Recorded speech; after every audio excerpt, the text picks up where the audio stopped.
There is a level of mental and physical strength that makes a person look almost untouchable. When you see it, it feels unsettling. This is not the kind of strength that comes from big muscles or loud confidence. It is quieter than that, sharper. It is the kind of strength that makes people pause before they speak and think twice before they challenge you. You may have met someone like this before. Someone who does not fall apart when things go wrong. Someone who does not hesitate when pressure shows up. While others panic, complain, or search for excuses, this person stays steady. When most people freeze or run, they move forward without drama, without noise, without fear written on their face. Most people explain this away in simple ways. They say things like, "He's just lucky," or "She was born like that."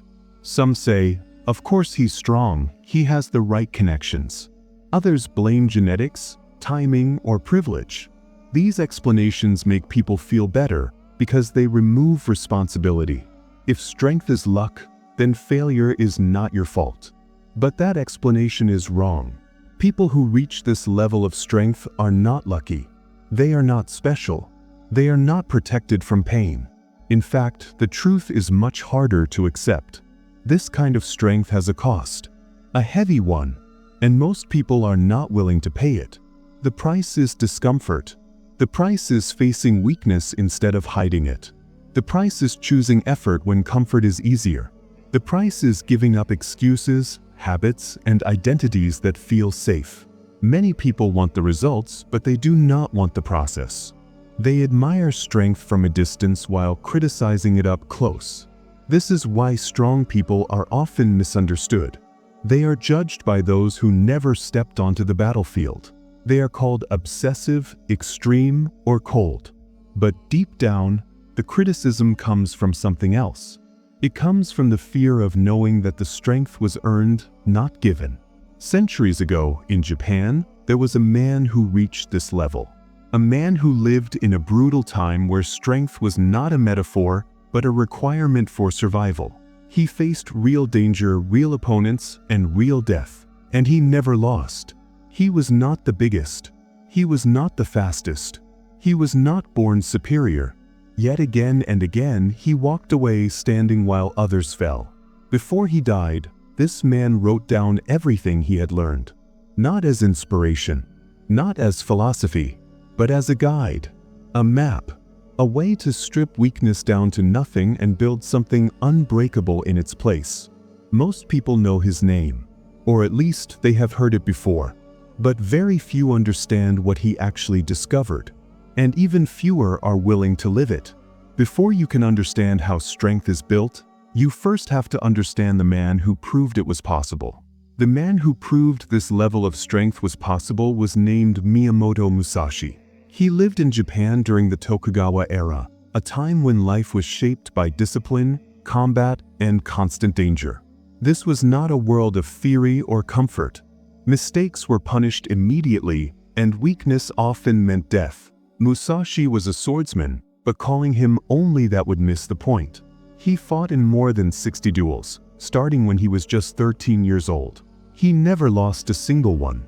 Each fight was real. Each opponent was trying to kill him. There were no second chances, no referees, and no safety nets. When the fight ended, someone walked away, and someone didn't.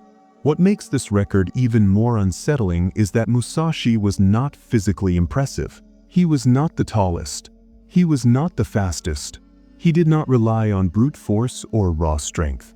Many of the men he faced were stronger, quicker, and more experienced.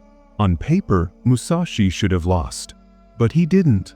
Over time, people began to realize that Musashi's true weapon was not his sword. It was his mind. He had a way of entering combat without fear, hesitation, or emotional noise. His body followed that clarity. He could fight in poor conditions with poor tools against skilled opponents and still remain calm and precise. Where others depended on perfect timing or ideal weapons, Musashi depended on nothing. He trained in ways that seemed strange, even reckless. He practiced with wooden swords instead of steel. He fought using 2 swords instead of 1. He trained at night, in the rain, in exhaustion, and in discomfort. He removed every excuse that could weaken him. His goal was simple: to be effective in any situation, no matter how bad the conditions were. Near the end of his life, Musashi wrote everything down in a short book called the Book of Five Rings. At first glance, many people think it is a book about sword fighting. Others think it is a book about philosophy. But it is neither of those things. It is a manual. Musashi did not write to inspire people or make them feel good. He wrote to explain how strength actually works, how to build a mind that does not panic, how to train a body that does not fail under pressure, how to eliminate weakness instead of decorating it with motivation. Every principle in the book points to the same idea. Real strength is not about adding more. It is about removing what does not belong. Musashi did not become undefeated by being aggressive. He became undefeated by having no openings, no hesitation, no wasted movement, no dependency. And this is where the story begins to matter for more than history. Because what Musashi discovered was not limited to the battlefield. It was a system that could be applied to life itself. And to understand that system, you first have to understand the cost of living without excuses. Most people believe strength is built by adding things. More motivation, more tools, more information, more routines. They think if they just find the right method, the right schedule, or the right source of inspiration, everything will finally change. Miyamoto Musashi believed the opposite. He did not build strength by collecting techniques or chasing motivation. He built it by removing everything that weakened him: distractions, preferences, dependencies, excuses. Where others added layers, Musashi stripped himself down to what was essential. This idea feels uncomfortable because it goes against how most people live. Motivation feels good. It gives energy for a moment. It creates excitement. But motivation is unstable. It disappears when conditions are not perfect. Elimination, on the other hand, is permanent. Once something is removed, it no longer controls you. Musashi wrote that a warrior should have no preferences. Not for weapons. Not for conditions. Not for timing. At first, this sounds confusing. How can someone become skilled without depending on a specific tool? How can someone perform well without ideal circumstances? The answer is simple, but harsh. If your strength depends on perfect conditions, then you are weak. If you can only focus when things are quiet, you are fragile. If you can only train when you feel motivated, you are unreliable. Real strength is the ability to act when conditions are bad, energy is low, and excuses are available. Musashi trained in ways that forced this kind of strength. He practiced with wooden swords instead of steel. He fought with 2 swords, 1 sword, or sometimes none at all. He trained in heat, cold, rain, and exhaustion. His enemy did not wait for him to feel ready, so neither did his training. This system is not gentle. It does not care about comfort. It does not ask how you feel today. That is why most people reject it. They want progress without discomfort. They want results without sacrifice. Elimination demands the opposite. Before going any further, take a moment to pause. If this way of thinking resonates with you, it helps the channel when you subscribe, like the video, and leave a comment. Share the one mental or physical weakness you know you need to remove. Not improve. Remove. Your support helps this message reach people who need it, and reading your thoughts helps keep this conversation real. Now back to the process. Strength through elimination is not about becoming intense or extreme. It is about becoming reliable. When nothing external controls your behavior, your actions become consistent. And consistency over time becomes power. This is the foundation of everything that follows. But understanding the idea is not enough. You have to see what happens when someone ordinary tries to live this way. And that is where the real transformation begins. Let's meet Lucas, a 32-year-old engineer, married with 2 kids. On paper, he had a normal life, a steady job, a house, responsibilities, and a family that depended on him. Nothing extraordinary. Nothing legendary, just a regular person trying to get through each day. But Lucas had a problem. He was weak. Not just physically, his body struggled to keep up, but mentally as well. Every morning, he promised himself he would work out.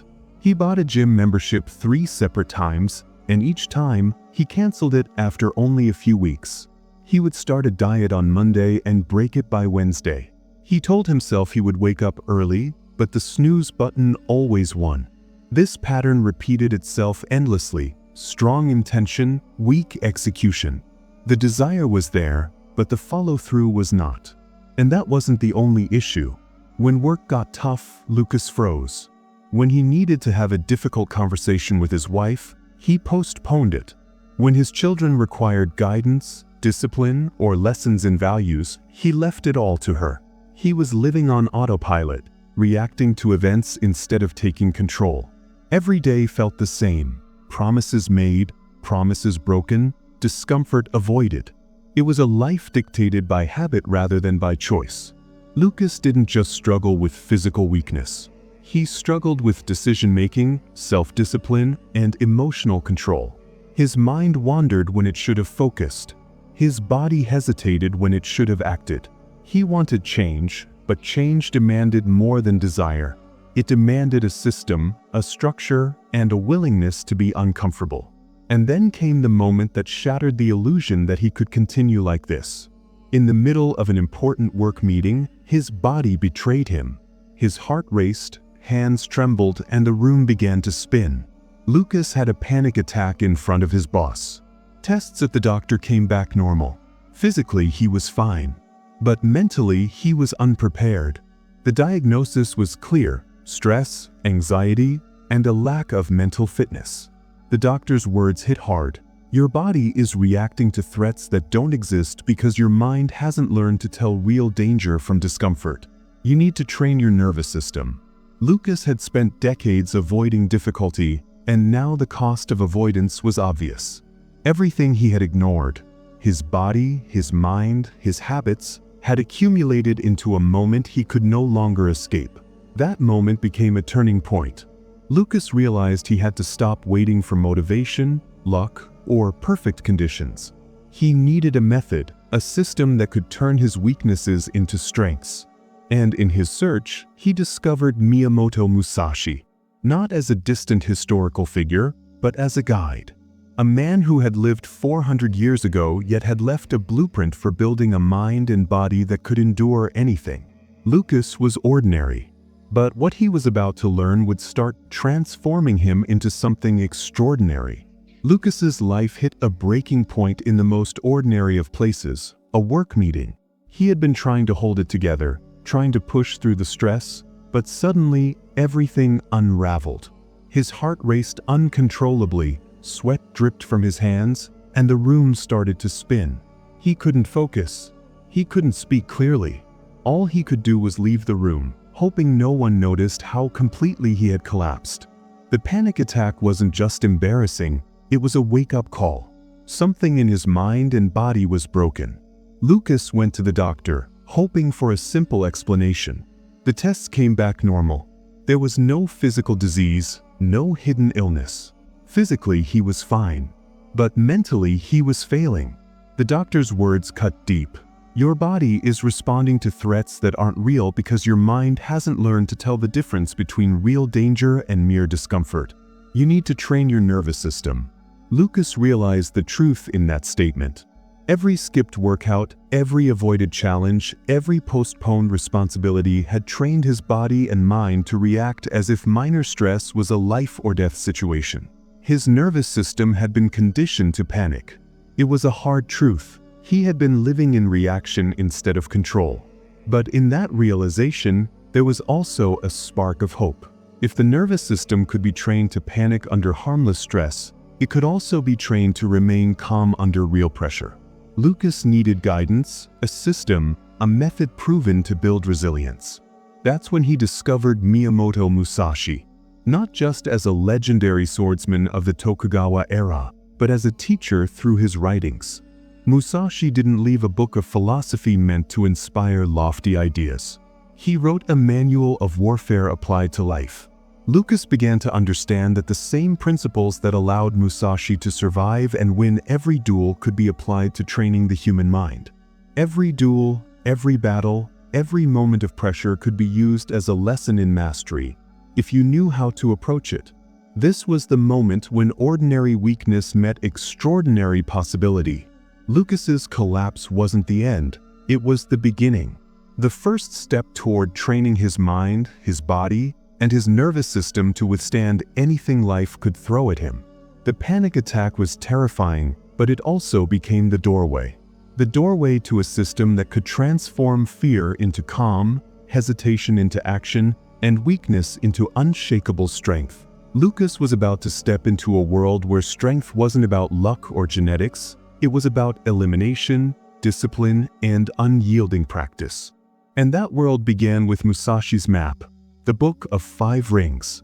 The first lesson Lucas learned from Musashi felt strange at first. Have no preferences. Do not depend on any one weapon, the book instructed.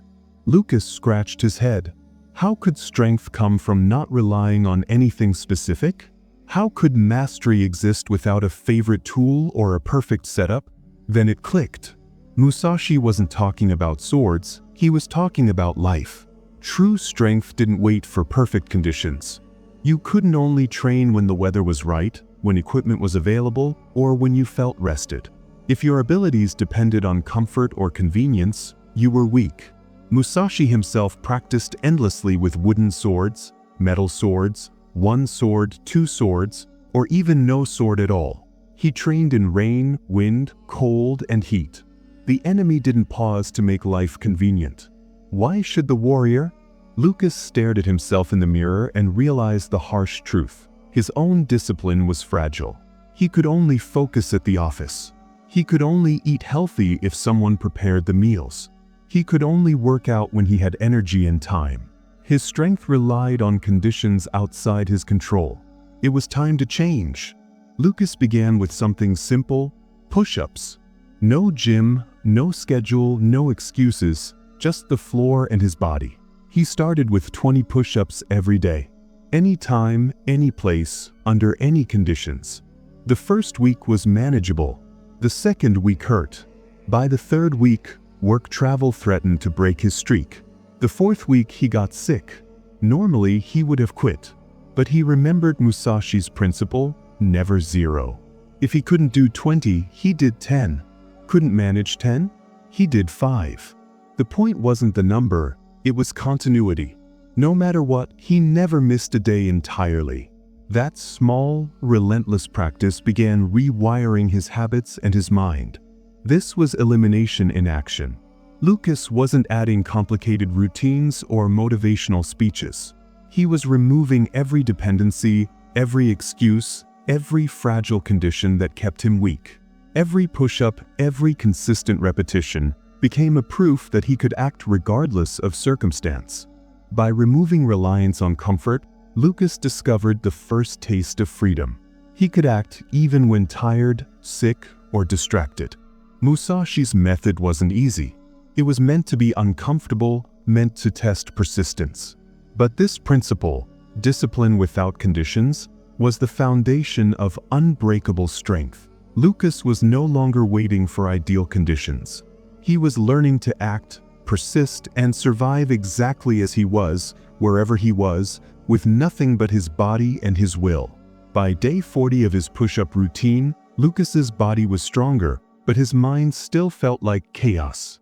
Stress at work, worries about money, fear of disappointing his family, none of it had disappeared. He realized that physical strength alone wasn't enough. His mental state needed training too. That's when he encountered Heijoshin, Musashi's idea of the still mind. Musashi wrote that at the moment of battle, a warrior's mind should feel the same as it does while drinking tea. Calm, present, unshaken. No excitement, no fear, no distraction, just awareness. Lucas wondered, how is that even possible? How do you stay calm when someone is trying to destroy you? The answer was simple, yet brutal. You train your mind not to react. You don't try to push fear away or suppress it. Instead, you let it exist, observe it, and keep moving forward. Lucas began experimenting. Every time anxiety bubbled up, whether in traffic, during tense meetings, or when confronting difficult situations at home, he took a deep breath and simply noticed the sensations. His heart racing, his hands sweating, his jaw tightening. He did nothing else. No judgment, no reaction, just observation. At first, it was torture. His body screamed, "Run, fight, escape." Every instinct rebelled against this stillness. But Lucas persisted day after day, minute after minute. Slowly, the method began to work. The first real breakthrough came in a high-stakes work meeting. His boss began shouting, singling him out in front of everyone. Normally, Lucas would have panicked, stuttering, sweating, freezing. This time was different. He felt the fear rising but didn't react. He spoke clearly, calmly, without his hands shaking or voice quivering. His boss was taken aback. The team was shocked. Lucas, for the first time, had accessed Heijoshin, the still mind. He realized that true mental strength wasn't about eliminating fear. It was about refusing to let fear control action. A neuroscientist from Stanford would later confirm what Lucas was experiencing. Observing emotions without reacting literally changes the brain. The amygdala, which triggers panic, becomes less reactive over time. What once caused chaos now only registers as information. Lucas had crossed a threshold. His mind, once his weakest link, was learning to remain steady even under pressure. Musashi's teaching wasn't just a theory, it was a practical system that rewired his response to fear itself. This was the foundation of mental strength, presence without reaction, calm without suppression, and resilience that no circumstance could shake. Lucas's breakthrough with Heijoshin wasn't just a personal discovery, it had scientific backing. A Stanford University neuroscientist, who had spent 18 years studying how people regulate emotions, explained exactly what Lucas was doing. When we feel fear or panic, the amygdala, the brain's alarm system, reacts immediately. It tells the body, run, fight, protect yourself. That reaction used to control Lucas. He would freeze in meetings, tremble during confrontations, and feel trapped by anxiety. But when he practiced observing fear without reacting, something remarkable happened. The scientist explained that deliberate emotional observation rewires the amygdala. Repeated practice raises the activation threshold. In simple terms, situations that used to trigger panic now only trigger recognition, not chaos. Every time Lucas noticed his heart racing, his hands sweating, or his mind spiraling, and did nothing but observe, he strengthened this neural pathway. Fear was no longer a command. It became a signal, a piece of information he could acknowledge and let pass. Over time, his body stopped responding to imagined threats as if they were real danger.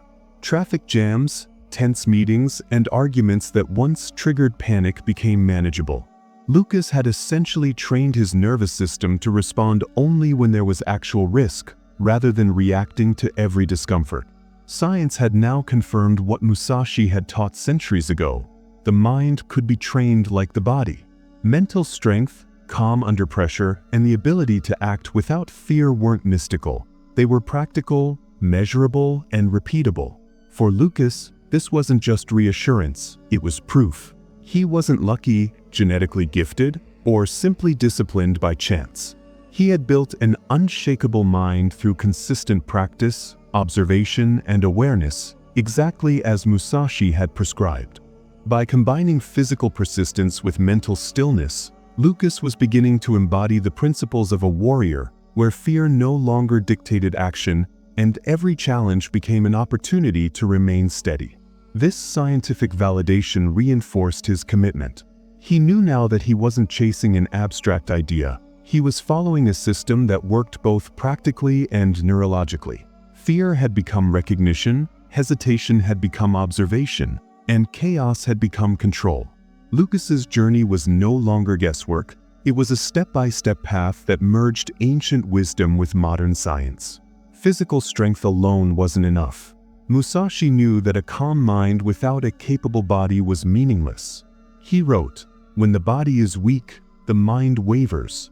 When the body is strong, the mind stays firm." Lucas had been doing push-ups for 60 days, building basic endurance, but he hadn't truly tested himself under extreme conditions. Musashi didn't train in comfort. He trained to push beyond limits. Inspired, Lucas decided to take on a challenge that felt almost impossible: 100 push-ups every day for 30 days, no matter what. It didn't matter how long it took, how exhausted he felt, or what obstacles came his way. Every single day, he would complete the 100. The first day was grueling. It took him 45 minutes, muscles shaking and energy fading. By day 5, his arms felt like lead, every push a fight against pain. Day 10 was no easier, and by day 15 his wife warned him he was overdoing it. But Lucas kept going. By day 30 he could do all 100 push-ups in 12 minutes without stopping. The change wasn't just in his body. The real transformation happened in his mind. Each day he proved to himself that he could do what once seemed impossible. Every set of push-ups chipped away at the idea of "I can't." Slowly, it became impossible for him to fail because he had trained himself to persist no matter the circumstances.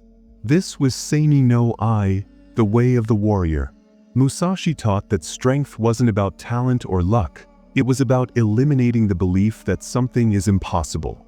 By repeatedly confronting discomfort, Lucas rewired his mind and body. Challenges that once triggered hesitation now triggered action, without doubt or pause. He realized the pattern. Every time he pushed past pain, exhaustion, or inconvenience, he became someone who simply doesn't give up. Strength wasn't an addition, it was the removal of weakness, doubt, and excuse.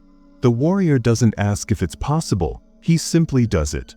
Lucas's daily push-ups were more than exercise. They were rituals of identity. Every repetition, every set, every day reinforced a new truth. He was no longer someone who might fail. He was someone who couldn't fail because he had faced impossibility and conquered it through discipline. By the end of 30 days, Lucas understood a crucial lesson. True strength emerges when the mind and body are tested together, when limits are challenged, and when the impossible is made inevitable through relentless effort. Physical strength and a calm mind were important, but Musashi had another lesson. Strength isn't finished once the task is done. He called it Zanshin, the state of continuous awareness. A warrior may win a duel, but if his guard drops afterward, he's vulnerable. The fight isn't over until everything is truly settled. Lucas realized he had been doing the opposite. He would finish a project and immediately relax, finish a goal and stop training, solve one problem and ignore the next warning signs. He wasn't fully present, he was letting lessons slip away. To practice Zanshin, Lucas began adding micro-routines of awareness after every effort. After finishing push-ups, instead of collapsing or immediately grabbing his phone, he would stand for 30 seconds, breathing slowly, feeling each movement, noticing his heartbeat. After a tough meeting, instead of scrolling away, he would sit for a minute reflecting on what just happened, observing his emotions without reacting. These small pauses seemed insignificant at first, but over time, they integrated the lessons of each challenge. Strength and calm became part of his identity, not just skills performed when convenient. His mind was learning to stay rooted even after the action was complete.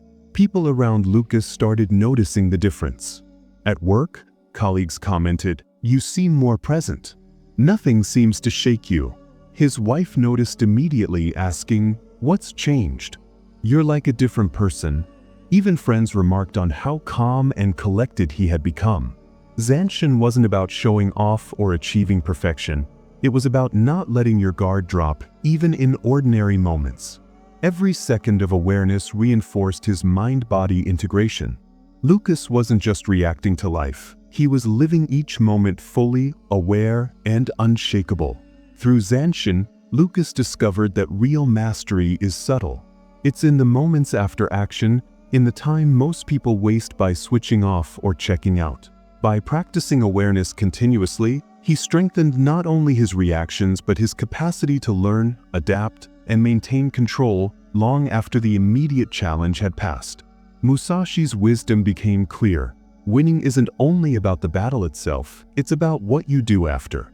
Awareness, presence, and integration make victory permanent, and Lucas was learning to embody that principle every day. Lucas had grown stronger physically and calmer mentally, but Musashi's next lesson would test him like never before. It was Fudoshin, the unshaken mind, the ability to remain steady no matter what happens around you. The true test came suddenly. Lucas was called into an emergency meeting. The company was making cuts, and he was at risk of losing his job.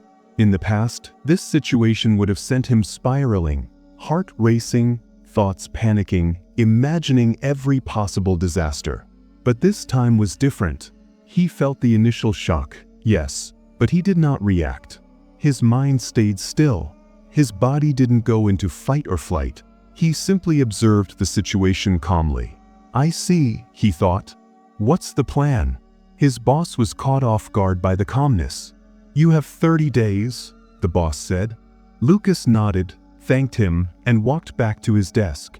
Around him, chaos erupted. Colleagues were calling home, crying, frozen in panic. But Lucas remained composed. He wasn't indifferent. He was rooted, like a tree standing firm in a storm. Musashi had written, "The tree is quiet not because the wind has stopped, but because its roots are deep." Lucas had built those roots over months of deliberate, disciplined practice. With Fudoshin, Lucas could act while others froze. He immediately updated his resume, reached out to his network, and prepared for interviews. By day 23, he already had 3 job offers. He chose the best one and left his old company earning 40% more. Meanwhile, many colleagues who had panicked were still unemployed 3 months later. A sports psychologist who trained Olympic athletes explained the difference between performers under pressure and those who crumble. It's not talent. It's the number of times someone deliberately exposes themselves to discomfort.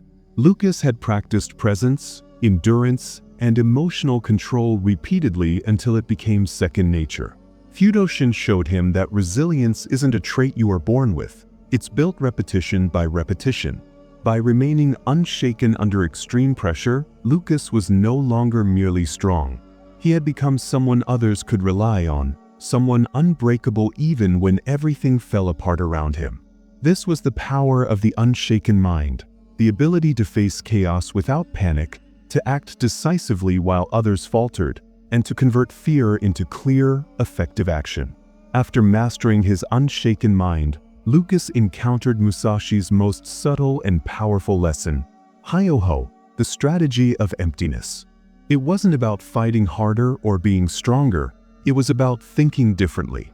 Musashi wrote, "In combat, do not intend to win. Intend not to lose." At first glance, it seemed almost the same, but the meaning was deeper. When you fight to win, you expose yourself, create openings, and take unnecessary risks. When you focus on not losing, you stay whole, maintain balance, and leave no weaknesses. Lucas applied this principle immediately at his new job. He didn't try to impress everyone or prove his worth at every turn. Instead, he focused on avoiding mistakes. He arrived on time, completed his tasks, kept promises, and didn't create unnecessary drama. By eliminating errors, he built reliability. Over time, his boss noticed. "You're not the brightest on the team," the boss said, "but you're the most reliable, and reliability beats brilliance." That was Hyoho in action: 0 openings, no vulnerabilities, absolute efficiency. Lucas didn't stop there. He applied the same principle to every part of his life.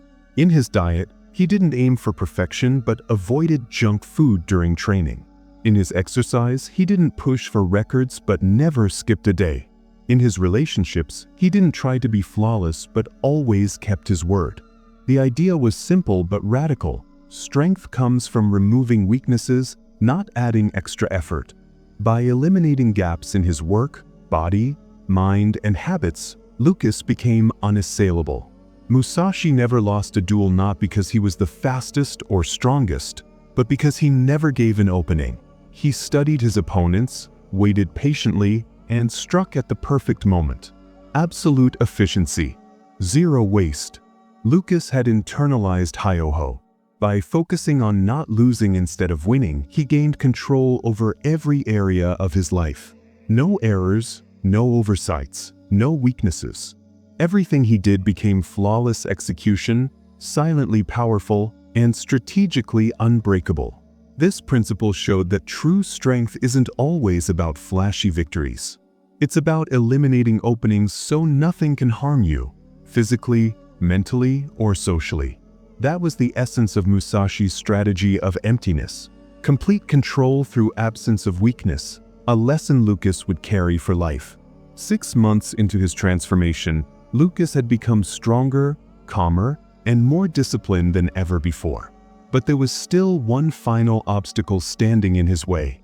It wasn't external pressure or physical limits. It was fear, a quiet fear that if he stopped for even one day, everything he had built would collapse. He feared losing progress. He feared breaking the streak. He feared that his strength was temporary anymore, that it depended on constant effort. Lucas reached a level of freedom few ever showed him something important. No ego. Part of his identity was still attached to development. This only when Musashi final and most extreme principle appeared, terrifying, letting go of the self. A year after beginning his journey, Lucas wasn't releasing attachment to outcome. Not in the sense that his personality had changed before death, but in the sense that he had removed everything. I regret nothing. I fear no longer. Some desire not to be disciplined. Lucas wondered how anyone could reach such a state disciplined. How could discipline wasn't a choice? Fear of loss. It wasn't. Musashi's answer was it had become who he was. Clarity. You stopped identifying with basic as an icky failure. The sword and then are wanted to test this idea. There is no separation between your practice and your training days. You don't meditate. You stopped celebrating milestones. You don't train. You stopped posting. You are trained online. Every action, every breath, every moment is part of the practice. Audience. People around Lucas noticed the change. The mental training continued. How do you have so much discipline? Stayed, but the answer was simple, ego, yet shocking. At first, I felt no discipline. I've removed the part like me that would without give up. But then something changed of Musashi's teaching. Lucas realized he wasn't afraid physical strength isn't built because you can't lose what he was. More will you can only learn more what you have. It is strength by hands on doing everything that gets in the way of your essential nature. If strength is your identity, to force yourself to bring away. You don't need to push your no longer or struggle until it weights. These things are already part of you. Practice wasn't train anymore. Discipline it and his practice become as natural as breathing. Something unexpected its hairy level. People began to pull away that makes others pause. Not because he was rude or aggressive, that is almost uncomfortable to felt unsettling. Because people recognize who knew what they haven't realized in them and the need for approval. Miyamoto Musashi died at age 62. That mirror everything they avoid facing in themselves. He had no wealth. Friends stopped joking about fitness and no discipline around him. But he had something no one could take from him. Even family members say of him, "You're getting too serious." His final words were simple, Lucas understood profound. I regret nothing. Challenged their excuse. How many people make their avoidance say they live without regret? Sutemi scripted ways of the end of their lives knowing they needed themselves to the absolute limit of what was possible. Lucas didn't need eliminated fear, hesitation, and weakness from every part of their being. The question isn't how Musashi did it. The question is, why aren't you doing it? You have the same 24 hours. You have the same body, the same potential. The only difference is willingness. The willingness to eliminate dependencies, to practice until practice becomes identity, to abandon everything non-essential. This level of mental and physical strength is not for everyone. Not because it is impossible, but because it is uncomfortable. Most people choose comfort over capability. But if you've made it this far, you've already shown you're not like most people. So here's the challenge. What will you do with this knowledge? What weakness will you eliminate first? What fear will you face head-on? Strength that scares others is the only strength worth having. If you're ready, start now. If you've enjoyed this journey, subscribe to the channel, hit the bell, leave a like, and tell us in the comments. What's the first weakness you'll transform? The choice is yours. Strength begins when comfort ends. Are you ready to begin? With this understanding, the stage is set for transformation. The habit of fleeing fades, resistance softens, and focus becomes effortless. Each act of calm return builds trust with your attention and with yourself. When Ichijiozumai becomes a habit, something quiet begins to shift inside. Nothing happens all at once, nothing flashy, but the change is unmistakable. Focus deepens, not forced, not urgent, but the kind that naturally draws you in. The constant chatter in your mind softens. Thoughts slow. The background noise that once followed you everywhere begins to fade. You notice something strange. You can stay with one task longer than before. Minutes stretch. Time feels slower, not because the world changed, but because your mind is no longer rushing ahead of itself.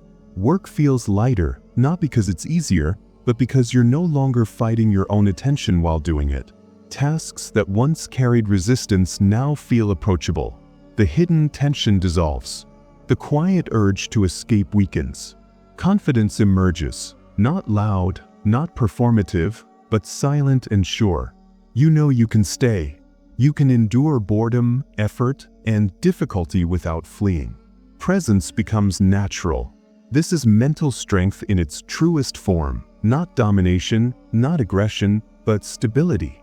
The Japanese believed that a still mind reflects reality clearly. When chaos fades, fear no longer exaggerates, effort no longer feels unbearable, and mistakes do not loom larger than they are. Challenges become manageable. Tasks appear as they are. And a person with this kind of focus cannot be easily distracted, manipulated, or pulled apart. The power of a whole mind is quiet, steady, and enduring. You act fully, calmly, and decisively. This is the transformation Ichijiozumai brings, not the removal of life's chaos, but the removal of inner chaos. Strength arises from calm, confidence grows from stillness, and clarity becomes natural. Now, this sets the stage for the final stage, the disciplined life of the warrior who does one thing completely. The highest discipline is not about doing more. It is about doing less, but doing it completely. This truth feels uncomfortable because it goes against everything the modern mind has been taught. You have been trained to rush, to stack tasks, to split your attention, to believe that speed equals progress. The Japanese warrior rejected all of this. The warrior who practices Ichijiozumai does not hurry, not because there is more time, but because the mind is not scattered. Work is not rushed. Life is not skimmed. Presence is full. When he walks fully. When he trains fully. When he rests fully. No background noise in the mind. No second intention pulling him away. This is not laziness. It is precision. The Japanese believed a divided mind constantly wastes energy, but a whole mind preserves strength. That is why a focused warrior never feels frantic, never overwhelmed, never stretched thin. The mind is whole. Attention is complete. Energy is steady. You may recognize the opposite state in yourself, being everywhere mentally yet nowhere deeply, finishing days exhausted without knowing why, feeling busy but strangely empty. Ichijiozumai heals this not by adding effort, but by restoring integrity to attention. The warrior who does one thing completely builds a rare trust with himself. He knows that when he begins, he will stay. He knows that when resistance appears, he will not flee. He knows that boredom is not a signal to quit, but a doorway to depth. This creates quiet confidence that cannot be faked. Not confidence in outcomes. Not confidence in success. Confidence in presence. Presence is power. The Japanese believed mastery was not about talent, but about how deeply you can enter a moment without escaping. Most people touch life lightly, briefly, nervously. The warrior touches fully. Even ordinary days become training. Even simple actions sharpen the mind. For the next 7 days, commit to this discipline, not perfectly, not heroically, but honestly. Each day, choose one action and perform it with full attention. No multitasking. No background noise. When your mind wanders, return calmly. Each return is the training. By the end of 7 days, you will not become superhuman, but you will feel something rare again. Control over your own attention. One action, one mind. Write in the comments, one action, one mind. Subscribe to Discipline Dojo. Mastery does not begin with intensity. It begins the moment distraction is no longer in command.